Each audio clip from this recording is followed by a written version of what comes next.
আমাদের সংসদে এখন নতুন শিক্ষক হয়েছে স্বরাষ্ট্রমন্ত্রী, শিলং থেকে ট্রেনিং প্রাপ্ত ভারতীয় এজেন্ট বাংলাদেশের সংসদে দাঁড়িয়ে এই মুহূর্তে আমাদেরকে শিক্ষা দেন। উনি হয়েছেন শিক্ষক, পুরো দেশবাসী তার ছাত্র। চমৎকার এক অবস্থা। একটি সংসদের সৌন্দর্য মাননীয় প্রধানমন্ত্রী এবং মাননীয় বিরোধী দলের নেতার মধ্যে কথোপকথন। আপনারা সংসদ ফলো করলে দেখবেন বিরোধী দলীয় নেতার বক্তব্যের পর প্রধানমন্ত্রী আর বক্তব্য দিতে উঠেন না। উনি স্ক্রিপ্ট ছাড়া কথা বলতে পারেন না। ওনার সামনে দিস্তা দিস্তা কাগজ লাগবে, উনি দেখে দেখে পড়বেন। তার মধ্যে আবার দুই একটা শব্দ ভুল উচ্চারণ করবেন, চট্টগ্রামের জায়গায় বগুড়া বলবেন। এভাবে উনি অভ্যস্ত।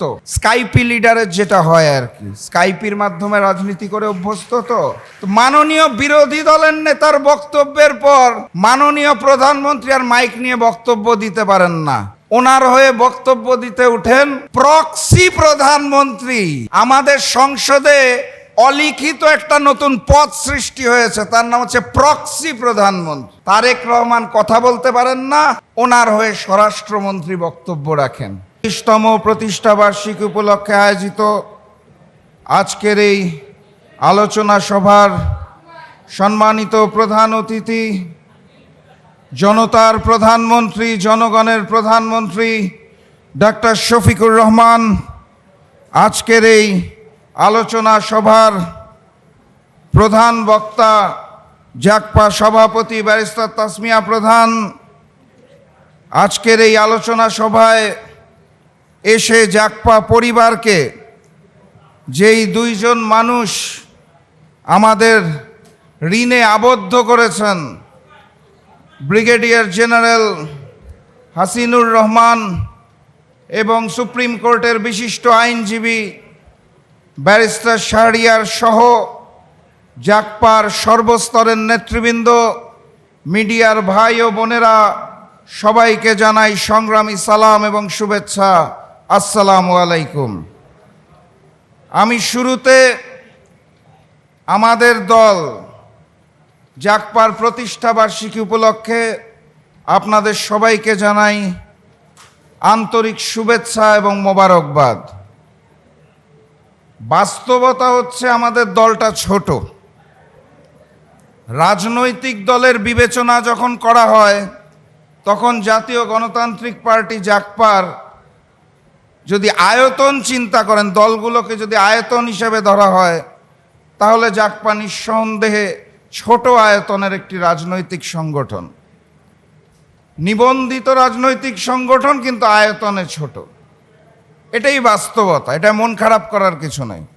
সাথে এটাও বাস্তবতা, যখন রাজপথে বড় আয়তনের বড় বড় রাজনৈতিক দলরা সৎ সাহসে সত্য কথা উচ্চারণ করতে পারে না, 1980 সাল থেকে এই ছোট আয়তনের ছোট জাকপা প্রতিদিন প্রতিনিয়ত প্রতিটা গণতান্ত্রিক আন্দোলনে রাজপথে সোচ্চার ছিল।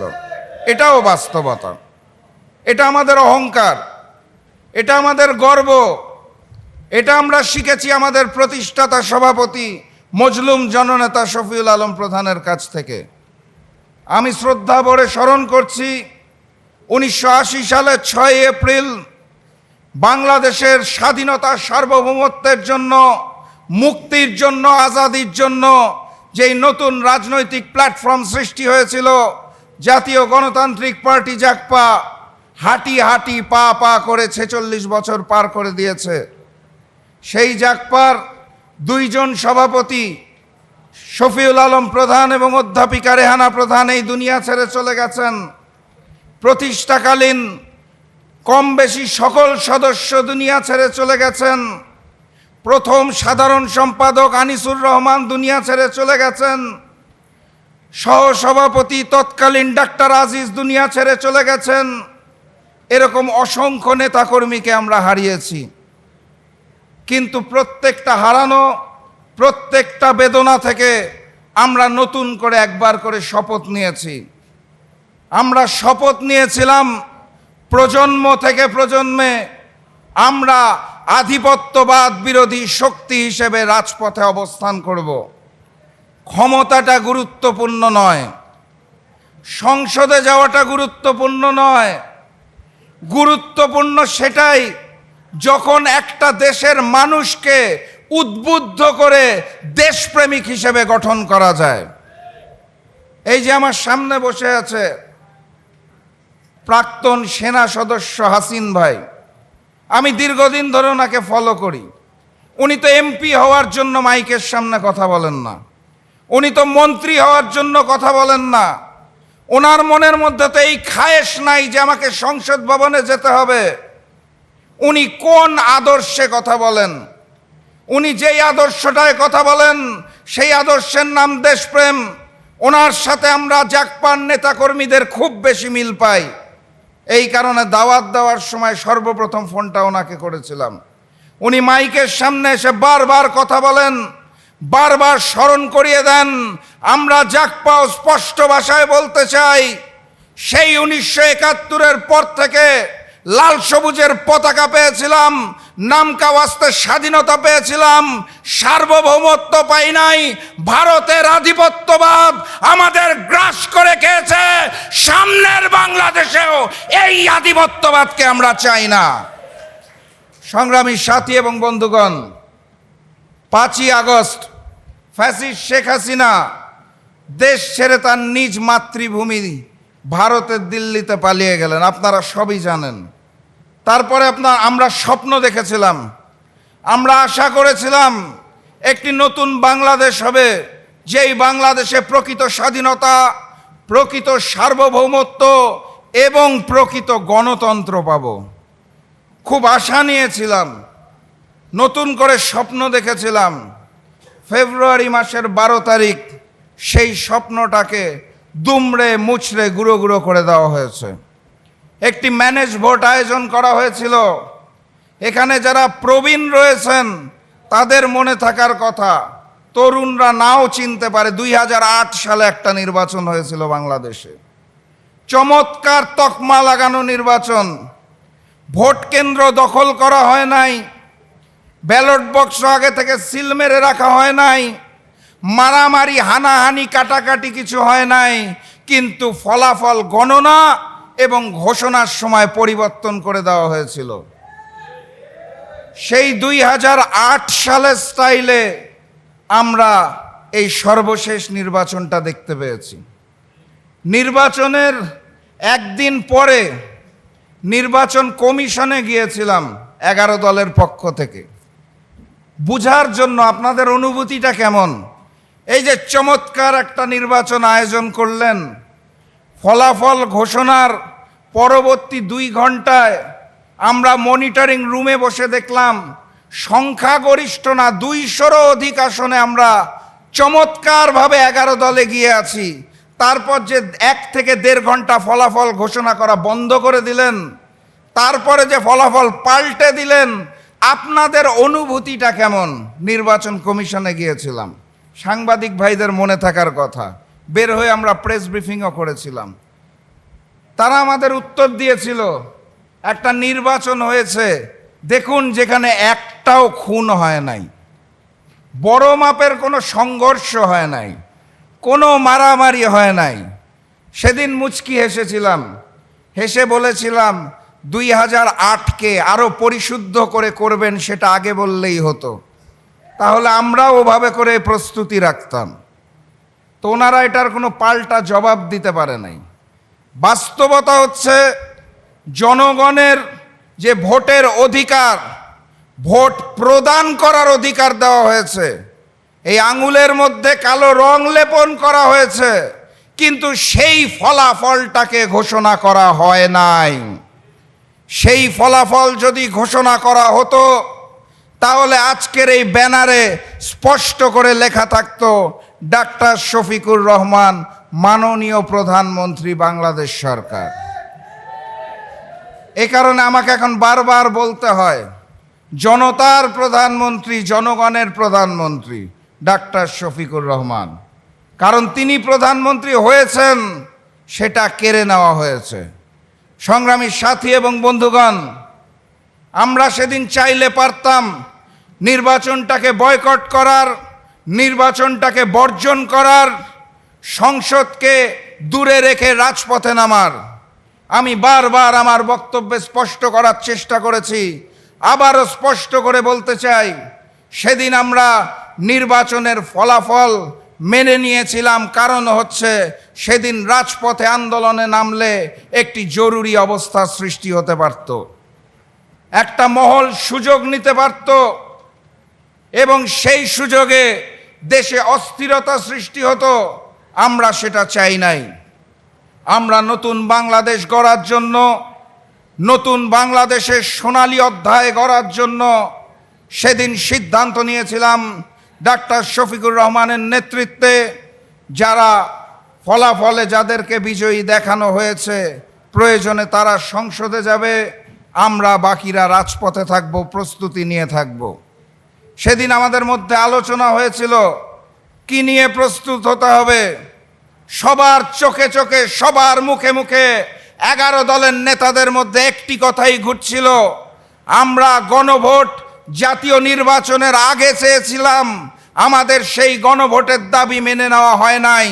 জাতীয় নির্বাচনের দিনই গণভোট আয়োজন করেছিল অন্তর্বর্তী সরকার, কারণ সেই সময় থেকেই আমরা বুঝতে পেরেছিলাম যদি কোনো কারণে বাংলাদেশ জাতীয়তাবাদী দল বিএনপি ক্ষমতায় আসে, তারা জুলাইকে অস্বীকার করবে, তারা জুলাইকে বিক্রি করবে, তারা ভারতীয় আধিপত্যবাদের সামনে মাথা নত করবে। এই কারণে আমরা বারবার দাবি জানিয়েছিলাম গণভোট জাতীয় নির্বাচনের আগে হতে হবে, জনগণের রায় আগে দেওয়ার সুযোগ দিতে হবে, সকল আদেশ এবং অধ্যাদেশ এগুলোকে সুন্দর মতো বাস্তবায়নের কার্যক্রম শুরু করতে হবে, তারপর জাতীয় নির্বাচনটা দিতে হবে। সে সময় আমাদের দাবি মেনে নেওয়া হয় নাই, তার ফলাফল আজকে আমরা দেখতে পাচ্ছি। সংগ্রামী সাথী এবং বন্ধুগণ, জুলাই সনদ যখন লেখা হয়, ঐক্যমত্য কমিশনে বাংলাদেশের প্রত্যেকটা রাজনৈতিক দল দীর্ঘ 8 মাস আলোচনা করে সিদ্ধান্ত নেওয়ার পরেই জুলাই সনদ লিপিবদ্ধ করা হয়েছিল। জাতীয় সংসদের সামনে জুলাই সনদে যখন স্বাক্ষর করা হয়, তখন সবচেয়ে বড় হাসিটা যিনি দিয়েছিলেন, সকল দাঁত বের করে ছবি খুলে দেখবেন আমার কথা বিশ্বাস না হলে, তার নাম হচ্ছে সালাউদ্দিন সাহেব, বর্তমান স্বরাষ্ট্রমন্ত্রী। এবং বারবার তারা বক্তব্যের মাধ্যমে বলেছিল আমরা জুলাই সনদকে বাস্তবায়ন করব, কোনো আইন বাধা হয়ে দাঁড়াতে পারবে না। এটা ছিল বিএনপির নেতাদের স্টেটমেন্ট। ইতিহাস সাক্ষী, দেশের মানুষ সাক্ষী, সাংবাদিক ভাই বোনেরা সাক্ষী, সকল কিছু লিপিবদ্ধ আছে। পরবর্তীতে আদেশ হলো, কোনো আপত্তি নাই। পরবর্তীতে অধ্যাদেশ হলো, কোনো আপত্তি নাই। গণভোট জাতীয় নির্বাচনের দিন নির্ধারিত হলো, কোনো আপত্তি নাই। জনাব তারেক রহমান লন্ডনের মুফতি দেশে এসে বাধ্য হয়ে একটা সমাবেশে বললেনও, দয়া করে আপনারা গণভোটে হাঁকে জয়যুক্ত করবেন। সেই গণভোট শেষ হলো, এখন তারা গণভোট অধ্যাদেশই বাতিল করে দিতে চায়। আমি ধরে নিলাম ম্যানেজ ভোটের মাধ্যমে বিএনপি যেই 50% ভোট পেয়েছে বা 51% পেয়েছে, ধরে নিলাম কথার কথা যুক্তির স্বার্থে যে এটাই সঠিক। যদি তাও সঠিক হয়ে থাকে, 50% ভোটের মালিক হয়ে 70% গণভোটের রায়কে আপনি অস্বীকার করেন, কোন দুঃসাহসে, কোন বেঈমানি করে, কোন মুনাফিকি করে বাংলার মানুষ মেনে নেবে না? সংগ্রামী সাথী এবং বন্ধুগণ, আপনারা শপথ গ্রহণের সেই দৃশ্যটা মনে থাকার কথা। ক্ষমতায় আরোহণ করেই ক্ষমতার জন্যে সংসদের সদস্য হিসেবে বিএনপির নেতারা সারিবদ্ধভাবে আনন্দের সাথে শপথ নিলেন। সংস্কার পরিষদ গঠনের শপথ নেওয়ার বেলায় তারা আর রাজি হলেন না। একই অন্তর্বর্তী সরকারের আওতায়, একই নির্বাচন কমিশনের আওতায়, একই দিনে দুটো নির্বাচন হলো, একটি সংসদ গঠনের জন্য, একটি সংস্কার পরিষদ গঠনের জন্য। একই দিনে দুটো নির্বাচন হলে কিভাবে একটি হালাল হয় আর একটা হারাম হয়, এইটা আমার মতো মানুষের পক্ষে বোধগম্য হওয়া সম্ভব নয়।